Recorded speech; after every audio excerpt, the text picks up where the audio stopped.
Christmas دنیا میں بہت سارے مذاہب آئے اور ہر لوگوں نے خوشیاں منانے کے الگ الگ مواقع الگ الگ دن مقرر کر لیے، لیکن شریعت مطہرہ کے آنے کے بعد اللہ سبحانہ و تعالیٰ نے پچھلے تمام اقوام کے تہواروں کو اللہ رب العالمین نے نبی مکرم صلی اللہ علیہ وسلم پر جب شریعت کو نازل فرمایا تو اللہ سبحانہ و تعالیٰ نے واضح طور پر کھول کھول کر بیان کر دیا، اور اللہ رب العالمین نے کہہ دیا کہ جو اللہ سبحانہ و تعالیٰ کو سب سے زیادہ محبوب ہے، ان الدین عند اللہ الاسلام، وہ اسلام ہے۔ اسلام ای بمعنی سلم، یعنی ہماری نقل و حرکت اور ہماری ایکٹیویٹیز، ہمارا عمل، ہمارا چلنا پھرنا سب اللہ سبحانہ و تعالیٰ کے حکم کے تابع ہو، اور نبی مکرم صلی اللہ علیہ وسلم کی زندگی جو کہ ہمارے لیے آئیڈیل ہے، وہ اس سے ہمیں رہنمائی حاصل کرنے کی اللہ رب العالمین توفیق بخشے اور ہم اس پر عمل کرنے کی کوشش کریں۔ تو کرسمس کی حقیقت کیا ہے؟ یہ دو چیزیں ہیں، دو جملے مل کر بنا دیے گئے ہیں۔ عیسیٰ علیہ السلام کی ولادت کے 400 سال کے بعد، عیسیٰ علیہ السلام کی ولادت کے 400 سال کے بعد یہ تہوار وجود میں آیا، جس کی حقیقت نہ تو انجیل کے اندر موجود ہے اور نہ ہی دوسری مذاہب کی کتابوں میں اس کا ثبوت ملتا ہے۔ اور کرسمس یعنی کرائسٹ عیسیٰ علیہ السلام کو کہتے ہیں، جسس کرائسٹ، اور ماس یعنی اکٹھا ہونا، یعنی عیسیٰ علیہ السلام کی یاد میں، عیسیٰ علیہ السلام کی ولادت کی یاد میں اکٹھا ہونا اور عید جیسا خوشیاں منانا، یہ کیتھولک کے نزدیک یہ تصورات ہیں، یہ خیالات ہیں، جس کے سلسلے میں بہت سارے ہسٹورین یہ بتلاتے ہیں کہ اس کا ثبوت نہ کہ انجیل کے لوکا کے اندر نہ اس کا ثبوت موجود ہے، اور نہ سابقہ اس سے پہلے جو کتابیں جو اولڈ ٹیکسٹ تھی اس کے اندر موجود ہیں۔ دور دور تک اس کا کوئی ثبوت نہیں ملتا، دور دور تک اس کا ثبوت نہیں ملتا۔ اس سلسلے میں ایک یونیورسٹی آف اینڈریوس کے اندر جو کہ ہسٹری ڈپارٹمنٹ کا ایک بہت ہی ماہر گزرا ہے، وہ لکھتا ہے ڈاکٹر شمیول اپنی کتاب کے اندر کرسمس کے سلسلے میں کہ گویا کہ جیسے دوسرے مذاہب کے پیروکار آتے گئے اور اپنی پچھلی پیڑھیوں کو یاد کرتے رہے اپنے عمل کے ذریعے سے، اسی طریقے سے گویا کہ لوگوں نے ایک نئی چیزوں کو وجود بخشا ہے، گویا کہ نئی چیز کو لوگوں نے وجود بخشا ہے۔ وہ اپنی کتاب کے اندر لکھتا ہے، اور دوسری جگہ پروفیسر البرٹ لکھتا ہے اپنی کتاب کے اندر کہ یہ غیر عیسائی رسم و رواج ہے جو کہ دوسرے مذاہب سے لے لی گئی ہے، دوسری مذاہب سے لے لی گئی ہے، اور یہ اس کا ثبوت بائبل کے لوکا کے اندر بھی موجود نہیں۔ یہ کون کہہ رہا ہے؟ کیتھولک کے بڑے بڑے ماہرین یہ کہہ رہے ہیں، بڑے بڑے ماہرین کہہ رہے ہیں، بڑے بڑے ریسرچر کہہ رہے ہیں، جن لوگوں نے دوسرے اپنی مذاہب کی کتابوں کو دوسری مذاہب کی کتابوں کی روشنی میں خوب اچھے طریقے سے خنگالا ہے، وہ یہ کہہ رہے ہیں۔ اللہ سبحانہ و تعالیٰ نے اپنے کلام کے اندر بھی کچھ اوصاف بیان کیے ہیں، عیسیٰ علیہ السلام کی آمد کے کچھ اوصاف بیان کیے گئے ہیں، اور 25 دسمبر کو خاص کر کے اس تہوار کو منعقد کرنا اور اس میں عید جیسا خوشیاں منانا اور مٹھائیاں تقسیم کرنا ٹھیک ہے، وہ اپنے اعتبار سے وہ اس عمل کو انجام دے رہے ہیں، لیکن مسلمانوں کو کیا اس عمل میں شامل ہونا چاہیے؟ کیا ایسے تہوار میں ہمیں جانا چاہیے؟ کیا ہمیں میری یا ہیپی کرسمس کہنا چاہیے؟ آج 24 دسمبر ہے، اور ایسے وقت میں بہت سارے ہمارے نوجوان بھائیوں کے موبائل میں، بہت سارے نوجوان بہنوں کے موبائل میں ٹیکسٹ تیار ہو چکے ہوں گے مبارکبادی دینے کے، اور جیسے ہی 11:50 ہوگی فوراً وہ سینڈ کرنا شروع کر دیں گے اپنے دوستوں کو، اپنی سہیلیوں کو، اس چیز کی مبارکبادی دے رہے ہوں گے۔ در حقیقت یہ ہے کیا؟ ہم نے کبھی اس پہلو پر غور نہیں کیا۔ یہ ایسا ہے، عیسائی مذہب اور یہودی مذہب کے عقائد کے اندر یہ چیزیں موجود ہیں، جس کا اللہ رب العالمین نے قرآن میں اللہ سبحانہ و تعالیٰ نے تذکرہ کیا ہے کہ ان لوگوں کے خیالات اور تصورات ایسے ہیں کہ عیسیٰ علیہ السلام کو وہ لوگ اللہ کا بیٹا تصور کرتے ہیں۔ اسی طریقے سے یہودی لوگ عزیر علیہ السلام کو اللہ کا بیٹا تصور کرتے ہیں، حالانکہ اللہ رب العالمین نے علی الاعلان کہہ دیا کہ اے پیغمبر محمد صلی اللہ علیہ وسلم آپ کہہ دیجئے قل هو اللہ احد اللہ الصمد لم یلد ولم یولد، کہ اللہ رب العالمین تنہا ہے، اللہ الصمد، اللہ بے نیاز ہے، اللہ سبحانہ و تعالیٰ کو کسی چیز کی ضرورت نہیں، لم یلد ولم یولد، اس نے کائنات کو بنایا ہے، کائنات کو بسایا ہے، اور وہ کسی سے پیدا نہیں ہوا، اس نے ساری مخلوق کو اللہ رب العالمین نے پیدا کیا ہے، لیکن وہ کسی سے پیدا نہیں ہوا۔ قرآن علن اعلان کہہ رہا ہے، اب کوئی یہ تصور کر لے کہ آج کے دن عیسیٰ علیہ السلام نعوذ باللہ اللہ کا ایک بیٹا پیدا ہوا، تو گویا کہ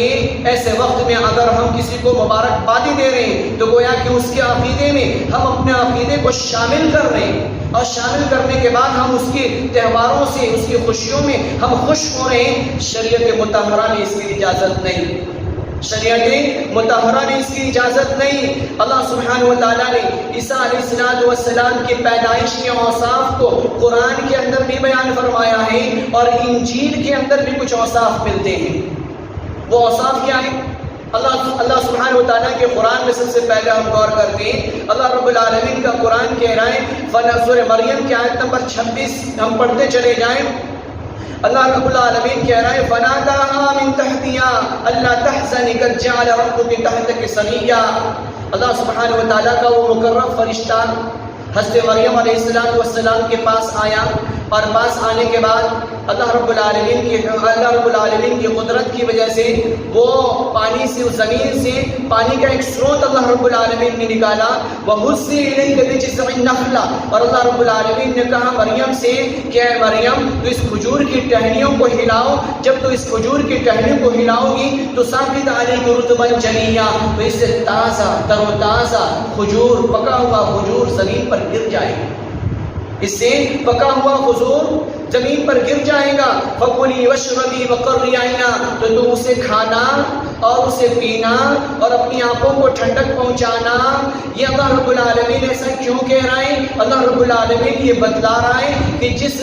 جس موسم میں عیسیٰ علیہ السلام کی ولادت ہوئی، ماہرین کا یہ کہنا ہے کہ وہ موسم گرما تھا، کیونکہ گرمی کے دنوں میں ہی کھجور پک جایا کرتے ہیں، اور گرمی کے دنوں میں ہی کھجور پک کر زمین پر گرا کرتے ہیں، لہٰذا جب حضرت مریم سے یہ کہا جا رہا ہے تو وہ گویا کہ گرمی کا موسم تھا۔ تو اس سے بات صاف ہو گئی کہ گرمی کے دنوں میں حضرت عیسیٰ علیہ السلام آئے اس دنیا میں۔ اب کوئی 25 دسمبر کو منائے، دنیا کا اکثر حصہ آج کے دنوں میں ٹھنڈک محسوس کرتا ہے، تو گویا کہ سب سے پہلے جس دن میں ہم ولادت کے دن ہم منا رہے ہیں اور خوشی منا رہے ہیں، وہ سرے سے ہی وہ ساری چیزیں غلط ہو رہی ہیں۔ اس کے بعد انجیل کے لوکا کے اندر ہم دیکھیں ایک واقعہ موجود ہے کہ جب حضرت عیسیٰ علیہ السلام دنیا میں آئے تو اس وقت جو شفاعت تھے، چرواہے تھے، وہ فلسطین کے اس علاقے میں جہاں پر حضرت عیسیٰ علیہ السلام کی ولادت ہوئی، وہ رات کے وقت میں وہ اپنی بکریوں کو، اپنے بھیڑوں کو وہ چرا رہے تھے۔ اس سے بھی، اس واقعہ سے بھی بات صاف ہو گئی کہ سردی کے دنوں میں جانور رات کے وقت میں نہیں چرایا جاتا، گرمی کے دنوں میں جب چاندنا ہوتا ہے تو اس وقت میں بعض چرواہے وہ اپنے علاقوں سے نکل کر میدان میں آتے ہیں اور اپنے جانوروں کو چراتے ہیں۔ تو اس سے بھی گویا کہ انجیل سے بھی پتہ چل رہا ہے کہ حضرت عیسیٰ علیہ السلام کی ولادت موسم گرما میں ہوئی۔ عیسیٰ علیہ السلام کی ولادت موسم گرما میں ہوئی، تو گویا کہ قرآنی آیات اور انجیل کے صفحات سے ہمیں یہ پتہ چل رہا ہے کہ عیسیٰ علیہ السلام اس دنیا میں آئے تو وہ گرمی کا موسم تھا۔ اب سرے سے ہی 25 دسمبر کے تصورات جو ہے وہ سرے سے ہی یہ دونوں نشانیوں سے، قرآنی آیتوں سے اس کا غلط طریقے سے اس کو استعمال کر کے لوگ عوام کے اندر اس چیز کو رائج کیا جا رہا ہے۔ آگے چلیں کہ انسائکلوپیڈیا آف امریکنا جو کہ نیو یارک کا ایک سسٹم ہے، اس کے اندر ایک ماہرین کا کہنا ہے کہ یہ عیسیٰ علیہ السلام کے 400 سال کے بعد اس کی شروعات ہوئی۔ تمام کتب کے اندر اس کا کوئی ثبوت نہیں ملتا کہ عیسیٰ علیہ السلام کس دن پیدا ہوئے، کس تاریخ کو پیدا ہوئے، اس کے سلسلے میں ہمیں کوئی علم نہیں ہے۔ وہ لکھتا ہے، صحیح بخاری کی روایت سے پتہ چلتا ہے گویا کہ کوئی ایسے خیالات کو وجود میں لا رہا ہے اور ایسا عقیدہ رکھ رہا ہے کہ آج کے دن اللہ سبحانہ و تعالیٰ کا بیٹا ہوا، تو نبی علیہ السلام کا فرمان صحیح بخاری کی روایت ہے، نبی علیہ السلام نے کہا کہ گویا کہ اللہ رب العالمین فرماتا ہے کہ مجھے ابن آدم نے جھٹلایا، مجھے اور آدم کے بیٹوں نے جھٹلایا کہ ہمارے لیے یہ حالانکہ بالکل زیبا نہیں ہے کہ مجھے بیٹا کی ضرورت پڑے، مجھے بیٹی کی ضرورت پڑے، مجھے بیوی کی ضرورت پڑے۔ یہ اللہ سبحانہ و تعالیٰ اس سے منزہ ہے، اس سے مصفہ ہے، اللہ رب العالمین کو اس کی ضرورت نہیں۔ اب کوئی بندہ ایسا عقیدہ رکھتا ہے تو گویا کہ وہ باطل پر ہے، اور ایسے وقت میں اگر ہم کسی کو مبارکبادی دے رہے ہیں تو گویا کہ ہم گناہ میں شامل ہو رہے ہیں۔ آگے چلیں، ابن عمر رضی اللہ تعالیٰ عنہ کی روایت، ابو داؤد کی روایت ہے، ابن عمر رضی اللہ تعالیٰ عنہ نے کہا کہ نبی علیہ السلام نے فرمایا کہ جس نے کسی قوم کی مشابہت اختیار کی گویا کہ وہ اسی میں سے ہے، گویا کہ وہ اسی میں سے ہے۔ تو آگے سورہ مریم کی ایک اور آیت، جو لوگ یہ خیال کیا کرتے ہیں کہ کیا ہونے کو ہے، کیا ہونے کو ہے، ہم تو صرف مبارکبادی دے رہے ہیں، ہم ان کی خوشیوں میں شامل ہو رہے ہیں۔ اللہ رب العالمین کا فرمان سنیں، بہت ہی سخت لہجے میں قرآن گواہی دے رہا ہے۔ سورہ مریم کی آیت نمبر 88 سے لے کر 92 تک ہم پڑھتے چلے جائیں۔ اللہ رب العالمین کہہ رہے ہیں وَقَالُوا اتَّخَذَ الرَّحْمَنُ وَلَدًا، یہ عیسائی لوگ یہ کہا کرتے ہیں کہ اللہ رب العالمین نے بیٹا بنا رکھا ہے۔ آگے اللہ رب العالمین کہہ رہا ہے لَقَدْ جِئْتُمْ شَيْئًا إِدًّا، یہ لوگ بہت بری بات کہہ رہے ہیں، بہت بری بات کہہ رہے ہیں اور بہت بڑی بات کہہ رہے ہیں۔ تَكَادُ السَّمَاوَاتُ يَتَفَطَّرْنَ مِنْهُ وَتَنشَقُّ الْأَرْضُ حَتَّى، کہ آسمان شق ہو جائیں ان کے اس جملے سے، ان کے اس فریب سے۔ یا اللہ رب العالمین کہہ رہے ہیں کہ کاش کہ آسمان پھٹ جائیں اور زمین دھس جائے، وَتَخِرُّ الْجِبَالُ حَتَّى، اور پہاڑ ریزہ ریزہ ہو جائیں۔ ان کا ایسا بھدی باتیں کہنا اور اللہ رب العالمین پر تہمت لگانا ہے۔ اللہ رب العالمین کہہ رہے ہیں کہ آسمان پھٹ جائے، زمین دھس جائے، پہاڑ ریزہ ریزہ ہو جائیں، دعوا للرحمن ولدا، کہ یہ لوگ یہ کہہ رہے ہیں کہ اللہ سبحانہ و تعالیٰ نے بیٹا بنا رکھا ہے، حالانکہ اللہ رب العالمین ان سب چیزوں سے رحمان، منزہ ہے، مصفہ ہے، اس کو بیٹا بیٹی کی ضرورت نہیں، ایتخذ ولدا، اس کو اس کی ضرورت نہیں، اللہ رب العالمین کو اس کی ضرورت نہیں۔ اب اندازہ لگائیں کہ ایسے تہوار میں اگر ہم مبارکبادی دے رہے ہیں تو گویا کہ ہم اسی جیسا عمل اختیار کر رہے ہیں۔ اور اللہ رب العالمین نے اتنی سخت جملے میں اللہ رب العالمین نے آیت نازل کر کے یہ کہہ رہا ہے کہ یہ کہنے سے پہلے کہ آسمان پھٹ جائے، زمین دھس جائے، پہاڑ ریزہ ریزہ ہو جائے، انہیں تو اللہ رب العالمین اتنی سختی سے اللہ رب العالمین نے متنبہ کر رہا ہے۔ ایسے جملے کہنا یہ سخت اللہ رب العالمین کی وعید کا ذریعہ ہے۔ آگے اللہ رب العالمین نے کہا سورہ توبہ آیت نمبر 30 میں کہ وَقَالَتِ الْيَهُودُ عُزَيْرٌ ابْنُ اللَّهِ، کہ یہودی لوگ یہ کہا کرتے ہیں کہ عزیر علیہ السلام اللہ کے بیٹے ہیں۔ قالت النصارى مسیح ابن، اور عیسائی کہا کرتے ہیں کہ مسیح علیہ السلام یعنی عیسیٰ علیہ السلام اللہ کے بیٹے ہیں۔ حالانکہ اللہ رب العالمین کہہ رہے ہیں سورہ نساء کی آیت نمبر 171 میں اللہ رب العالمین نے کہا یا اہل الکتاب، اے اہل کتاب، لا تغلوا فی دینکم، اور اپنے دین میں آگے نہ بڑھو، نئی چیزیں ایجاد نہ کرو، ولا تقولوا علی اللہ الا الحق انما المسیح عیسی ابن مریم رسول اللہ، اور یہ ہرگز نہ کہو کہ عیسیٰ علیہ السلام اللہ کے بیٹے ہیں، بلکہ عیسیٰ علیہ السلام مریم کے بیٹے ہیں، رسول اللہ، اور وہ اللہ کے رسول ہیں، کلمتہ القاہا الی مریم، اور اللہ رب العالمین نے خاص کلمے کے القاء کے ذریعے سے آپ کو دنیا میں لایا ہے۔ نبی علیہ السلام نے فرمایا، حضرت ابن عباس رضی اللہ تعالیٰ عنہ کہتے ہیں یا ایھا الناس، اے لوگو، ایاکم والغلو فی الدین فإنہ اہلک کان قبلکم الغلو فی الدین، دین میں حد سے آگے نہ بڑھو، اس لیے کہ اس سے پہلے لوگ دین میں نئے نئے تصورات، نئے نئے خیالات وجود میں لایا کرتے تھے، اور وہ اپنے ہی دین کو، اپنی ہی شریعت کو اور ان پر نازل شدہ کتابوں کو وہ لوگ فراموش کر دیا کرتے تھے۔ آگے سنیں، اور جب دور صحابہ آیا تو ایسے وقت میں آپ کے پاس کیسے سوالات آئے، اور بہت سارے یہودی افراد، بہت سارے عیسائی افراد صحابہ کرام یعنی حضرت عمر رضی اللہ تعالیٰ عنہ کے پاس آتے اور اس طریقے سے عمل انجام دیتے، تو حضرت عمر رضی اللہ تعالیٰ عنہ کا جواب دیکھیں۔ حضرت عمر رضی اللہ تعالیٰ عنہ کا جواب سنن بیہقی کی روایت ہے، حضرت عمر رضی اللہ تعالیٰ عنہ نے فرمایا کہ اللہ کے دشمنوں کے تہواروں میں جانے سے اجتناب کرو، اللہ کے دشمنوں کے تہواروں میں جانے سے اجتناب کرو، یعنی غیر مسلمانوں کے تہواروں کے دن اور ان کی عبادت گاہوں میں داخل نہ ہو۔ کون کہہ رہا ہے؟ حضرت عمر رضی اللہ تعالیٰ عنہ کہہ رہے ہیں کہ ایسے وقت میں ہمیں ان کی خوشیوں میں شامل ہونے کی ضرورت نہیں۔ آگے سنیں، حضرت عبداللہ ابن عمر رضی اللہ تعالیٰ عنہ کہتے ہیں، بیہقی کی روایت ہے کہ غیر مسلموں کی سرزمین میں اگر ہم رہ رہے ہیں، اگر ہم ان کے ملک میں ہم رہ رہے ہیں تو بھی مسلمانوں کے لیے بالکل زیب نہیں ہے کہ وہ ان کے تہواروں میں وہ شامل ہو اور خوشیاں منائیں، اور اگر ایسا ہی کرتے ہوئے، مبارکبادی دیتے ہوئے، خوشیاں لٹاتے ہوئے اگر اس کی موت ہو رہی ہے تو قیامت کے دن وہ اسی کے ساتھ اٹھایا جائے گا،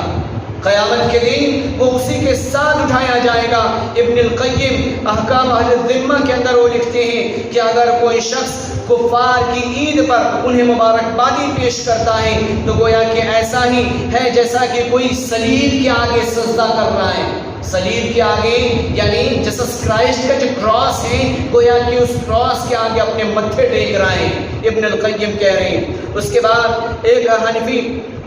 عالم بہت بڑے امام ابو حفص کبیر الحنفی در مختار کے اندر لکھتے ہیں کہ اگر کوئی شخص 50 سال تک مسلسل عبادت کرتا رہے، اگر کوئی شخص 50 سال تک عبادت کرتا رہے، پھر وہ مشرکین کی عید کے موقع پر تعظیم کرے، اور تعظیم کرتے ہوئے مشرک کو اگر اس نے ایک انڈا اس کے تہوار کے موقع پر اگر اس نے تحفہ دیا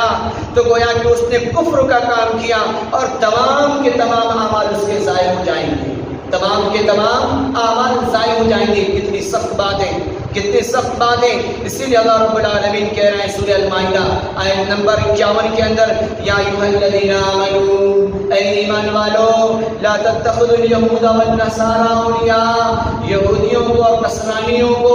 اپنا دوست نہ بناؤ۔ اللہ رب العالمین کہہ رہے ہیں انسانیت کے ہمدرد نہیں، جن لوگوں نے نبیوں کو قتل کیا ہو، جن لوگوں نے اپنے وقت کے بڑے بڑے ائمہ اور بڑے بڑے مجتہدین کو قتل کیا ہو، گویا کہ وہ انسانیت کے ہمدرد نہیں، انسانیت کے غمخوار نہیں، بلکہ گویا کہ وہ ایک کمرشل نظام کو پروان چڑھانے کے لیے اور دنیا سے پیسوں کو حاصل کرنے کے لیے وہ ایسے ایسے تہوار کو وجود میں لا کر معاشرے کے اندر نافذ کرتے ہیں تاکہ اس کے ذریعے سے کپڑے بکیں، شانتا پورس جیسا کپڑے بکیں، اور اس طریقے سے گریٹنگ کارڈز بکیں، اور بھی بہت ساری چیزیں بکیں، اور بکنے کے ذریعے سے ان کی مالی حالات مضبوط ہوں، لہذا اس طریقے سے وہ تہوار وجود میں لایا کرتے ہیں۔ تو ضرورت اس بات کی ہے کہ ہم اپنے آپ کو بچائیں، ایسی خوشیوں میں شامل ہونے کی ضرورت ہے جس کے خیالات اس سرے سے غلط ہوں، جس کے عقائد اس سرے سے غلط ہوں۔ صرف یہ نہیں کہ ہم اسلام کے ماننے والے ہیں، سیکولر ہم خیال رکھتے ہیں تو لہٰذا اس سے کیا بگڑنے والا ہے، بہت کچھ بگڑنے والا ہے، عقیدے کے اندر خلل پایا جا رہا ہے، گویا کہ ہم اسی کے اعمال میں ہم شامل ہو رہے ہیں اس عمل کو انجام دینے کی وجہ سے۔ تو ضرورت اس بات کی ہم اپنے آپ کو بچائیں، اپنے اہل ویال کو بچائیں، اور ایسی مبارکبادی کا کوئی فائدہ نہیں۔ ان کے تہوار میں اگر اجازت ہے تو انہیں اجازت مبارک ہو، لیکن ہمیں شریعت نے اجازت نہیں دی تو ہمیں اپنا بچاؤ ضرور کرنا چاہیے۔ اللہ رب العالمین سبھی باتوں کے ساتھ دعا کرتے ہیں کہ اللہ رب العالمین ہم سب کو صحیح سمجھ عطا فرمائیں، اللہ رب العالمین باطل عقیدے سے اللہ رب العالمین ہم سب کی حفاظت فرمائیں۔ یا رب العالمین نبیوں کے طریقوں کو ہم سب کو عملی زندگی میں عمل میں لانے کی توفیق عطا فرما، کفر اور شرک بت پرستانہ رسم و رواج سے یا رب العالمین ہم سب کو دور رہنے کی توفیق عطا فرما۔ اللہم تقبل منا انک انت السمیع العلیم وتب علینا انک انت التواب الرحیم، وصلی اللہ تعالی علی خیر خلقہ محمد وآلہ وصحبہ اجمعین برحمتک یا ارحم الراحمین۔